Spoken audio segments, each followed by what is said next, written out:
Since it was first revealed, Sonic Racing CrossWorlds is looking to be quite an ambitious new entry in the Sonic franchise. First announced at last year's Game Awards, this highly anticipated racing game is looking to be a bold new step for the Blue Blur's legacy, and I had the privilege of playing in the network test not too long ago. But is it actually good? Could it possibly compete with other racing games on the market? And a question on a lot of people's minds, how different is it compared to Mario Kart? How's it going, guys? Mike here, and today I'm excited to share my thoughts on the Sonic Racing CrossWorlds closed network test, as well as how different this game is compared to Mario Kart. But before we get into that, if you're new to my channel, make sure you hit the subscribe button and tap the bell icon so you never miss a video. Now, to start this video off, Sonic Racing CrossWorlds is very different compared to Mario Kart. I mean, we're talking about two different games from two different devs, and although CrossWorlds does draw a lot of inspiration from Mario Kart, it manages to pioneer some new things at the same time. For starters, the game is unique because it introduces a new mechanic called CrossWorlds, which are basically racing tracks that you can access through a warp ring in the middle of races. And the cool thing about the CrossWorlds is that for every main track, it's pretty much randomized. For example, you can enter Magma Planet or Roulette Road while you're racing on Wonder Museum, or those tracks will randomly pop up when you're racing somewhere like Metal Harbor. There's literally no limit to the amount of combinations between main tracks and CrossWorlds, making each race much more competitive and much more exciting. Also, CrossWorlds reinvents the power-up system that was originally introduced in Team Sonic Racing. For starters, not only does it bring back several Wisps,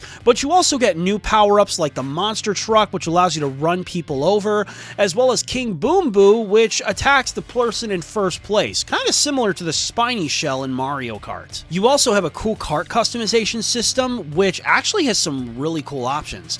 I think my all-time favorite right now is the Mirage Blade, just because of the kart's design. Now let's talk about the characters. The entire roster from Team Sonic Racing is back. This includes fan-favorite characters like Sonic, Tails, Knuckles, Amy, and Shadow, along with a few new additions like Zaz from the Deadly Six, and if you look in the trailer, you can see Sage from Sonic Frontiers.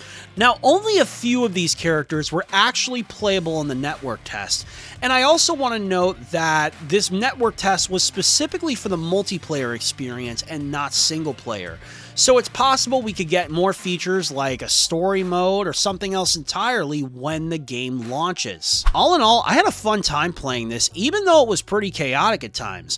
I mean, there were a few times where I got in the top 3, but there were also a lot of times where I ended up losing. And it's also because the power-ups are pretty overpowered. My least favorite is probably the Slicer, which makes it much harder to drift if someone hits you. The devs really need to balance this. But at the same time, I see a lot of potential in CrossWorlds and think it could actually perform well. I mean, I know that Team Sonic Racing got mixed reviews due to a variety of reasons, but Sonic Racing CrossWorlds has the potential to be really good, and I'd highly recommend it to people who loved Mario Kart and are still waiting for the next game to come out.